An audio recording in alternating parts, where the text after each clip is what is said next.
दोस्तों, आज हम बात करेंगे एक इंपॉर्टेंट चीज के बारे में, न्याय। सोचो, एक छोटे से गांव में एक मेहनती आदमी अर्जुन दिन रात काम करता है, लेकिन एक दिन गांव का जमींदार ठाकुर रघु उसकी जमीन छीन लेता है। अर्जुन बेचारा क्या करे? अगर आपके साथ ऐसा हो तो आप क्या करेंगे? चुप रहेंगे या लड़ेंगे? यही सवाल है। दोस्तों, जब हमारे साथ गलत होता है तो गुस्सा आता है। हम न्याय ढूंढते हैं, लेकिन न्याय खुद नहीं आएगा, हमें उसके लिए कोशिश करनी होगी। अगर कोई हमारी चीजें, हमारे है ईक्यू या इज्जत छीने तो चुप नहीं रहना है, हमें कोर्ट जाना चाहिए, क्योंकि कोर्ट में ही सबको न्याय मिलता है, सच की जीत होती है और गलत का अंत।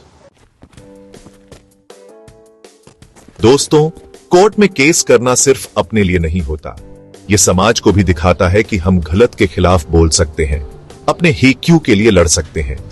यह एक एग्जाम्पल बनता है और दूसरों को भी हिम्मत देता है। याद रखो, एक के लिए न्याय की लड़ाई सबके लिए न्याय की लड़ाई है। चैप्टर 3। दोस्तों, अगर हम चुप रहेंगे तो गलत करने वालों का हौसला बढ़ेगा। जो लोग चीटिंग और जुल्म करते हैं उन्हें लगेगा कि उनका कुछ नहीं होगा, लेकिन अगर हम कोर्ट जाएंगे तो उन्हें पता चलेगा कि उन्हें सजा मिलेगी। यह समाज में रूल्स फॉलो करवाता है और गलत काम रोकता है। चैप्टर 4। दोस्तों, बहुत लोग कोर्ट जाने से डरते हैं। उन्हें लगता है कि यह बहुत मुश्किल और महंगा है, लेकिन ऐसा नहीं है।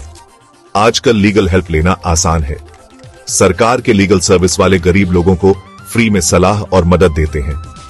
और भी कई ग्रुप्स हैं जो लोगों को कानून के बारे में बताते हैं और न्याय दिलाते हैं।